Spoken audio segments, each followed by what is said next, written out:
Hello all, நமஸ்காரம். கமெண்ட்ஸில் யாரோ ராமாயணம் மகாபாரதங்கள்லேருந்து நீங்கள் கதை சொல்லுங்கோ அப்படின்னு கேட்டிருந்தாங்க. இன்னைக்கு நான் ஒரு ஸ்டோரி ராமாயணத்துலேருந்து சொல்கிறேன். நான் முதல்ல ராமாயணத்துலேருந்து கதை சொல்லணும் அப்படின்னு எடுத்துனது ரசிகா தான். அவளுக்கு அப்போது 4.5 வயசு இருக்கும். அவளுக்கு 5 வயசுன்னா எனக்கு அப்போ 24 வயசு 24.5 வயசு அந்த மாதிரி அந்த ஏஜில் தான் அவளுக்கு நான் கரெக்டாக கதை சொல்லணுங்கிறதுக்காகவே, ஏன்னா டவுட்லாம் வேற கேட்பாள் அப்படிங்கிறதுக்காகவே நான் திருப்பி ராமாயணத்தை சக்கரவர்த்தி திருமகனே திருப்பி படித்தேன்னு நினைக்கிறேன். அந்த மாதிரி திருப்பி படிச்சுட்டும் அதுலேருந்து எடுத்து தான் நான் கதைகள்லாம் சொல்ல ஆரம்பித்தேன். நான் எப்போ அதை திருப்பி அப்போது இன்னொரு தடவை படிக்கணும்னு படித்து ரசிகாவுக்கு கதை சொல்லணும்னு படித்தேனோ அப்போ எனக்கு ரொம்ப மனசில் தோணினது என்னென்னா, அப்போது எனக்கு என்ன தோணுதுன்னா, ராமாயணத்தில் ஆக்சுவலி ஹீரோ ராமர்னு நம்ம இத்தனை நாளாக நினச்சிட்டு இருக்கோம்.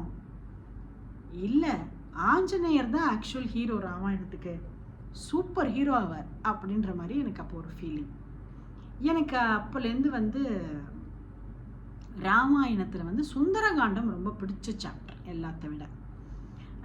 ஏன்னாக்கா அங்கே தான் ஆஞ்சநேயரோட பராக்கிரமங்கள், ஆஞ்சநேயர் எப்படி கடலை தாண்டினார், எப்படி லங்காதேவியை உதைச்சு அவளை அழிச்சார், லங்கைக்குள்ளே எப்படி புகுந்தார், எப்படி ஒருத்தரையும் பார்த்து சீதையை கண்டுபிடிச்சார். அப்போ நமக்கு எப்படி நமக்கு ஓவராலாக நன்னா கதை தெரியும்.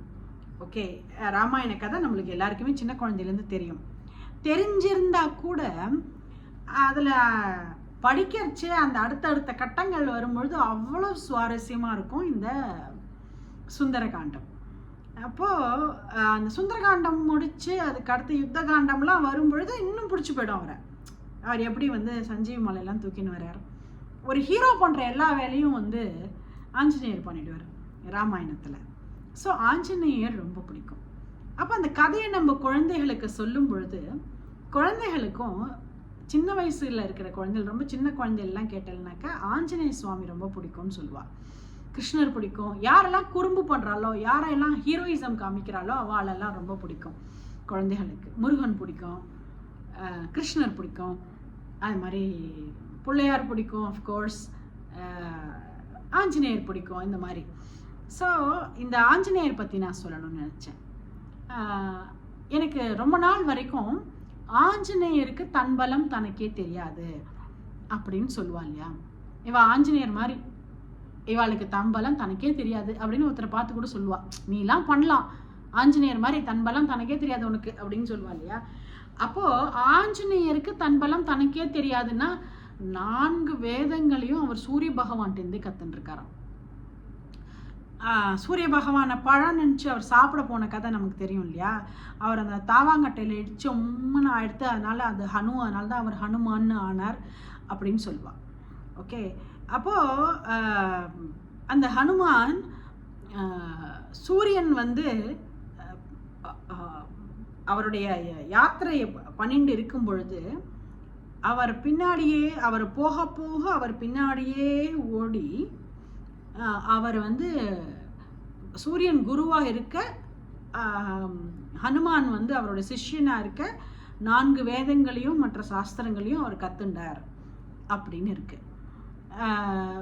அப்போது ஐ வாஸ் ஆஸ்கிங் சம்படி இந்த கதை வரும்பொழுது, அப்போ I got a clarity there that அவர் 4 வேதங்களையும் மற்ற சகல சாஸ்திரங்களையும் சூரிய பகவான் குருவாக இருக்க அவர் சூரியன்கிட்டேருந்து கற்றுக்கிறார் இல்லையா. சூரியனையே பார்த்துட்டு அவர்கிட்டேருந்து அதை கிரகிச்சிக்கும்போது அவர் அது ஓடிண்டே தானே அவர் அதை வாங்கிக்கிறார். ஒரு இடத்துல உட்காந்து குரு உட்காந்து சொல்லிக் கொடுக்க, சிஷ்யன் உட்காந்து சொல்லிக் கொடுக்கலாம் இல்லை, குருவும் ஓடுறார் சிஷ்யனும் ஓடுறார் அங்கே.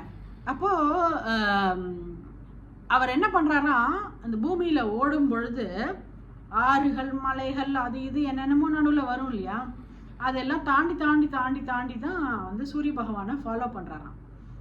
அப்போ அவர் தாண்டி முடிச்சு அதை ஃபாலோ பண்ணி கற்றுண்டு முடிச்சதுக்கு அப்புறம் கூட தனக்கு இத்தனையும் அலட்சியமாக தாண்டுற கெப்பாசிட்டி இருக்குன்னு அவர் ரியலைஸ் பண்ணலையா. அதனால தன் பகவான் தன் பலம் தனக்கே தெரியாது அப்படின்னு ஜாம்பவான் சொல்கிறாராம் ஆஞ்சநேய சுவாமிக்கு. இந்த கதை எனக்கு ரொம்ப பிடிச்சிருந்தது. அதாவது ஒரு மாணவனாக கற்றுக்கும் பொழுது தன்கிட்ட எவ்வளோ பலம் இருந்தாலுமே, தன்கிட்ட எத்தனை திறமைகள் இருந்தாலுமே, அதெல்லாம் என்னோட திறமைகள் அப்படிங்கிறத கூட நோட்டீஸ் பண்ணாமல் குரு என்ன சொல்லி கொடுக்குறார், அதை எப்படி நம்ம கரெக்டாக ஃபாலோ பண்ணி கற்றுக்கிறது அப்படிங்கிறத தவிர வேறு எதையுமே யோசிக்காமல் ஆஞ்சநேயர் கற்றுன்ருக்கார். அதனால தான் அவர் சொல்லின் செல்வராக இருந்திருக்கார் போல இருக்கு. இது எனக்கு ஆஞ்சநேயர்கிட்ட ரொம்ப பிடிச்ச விஷயம். இன்னொரு ஆஞ்சநேயர் ஸ்டோரியோட இன்னொருத்தரை பார்க்கலாம். பை த வே, ராஜா ராம் மோகன் ராய் ஸ்டோரி நான் நாளைக்கு சொல்கிறேன். நமஸ்காரம்.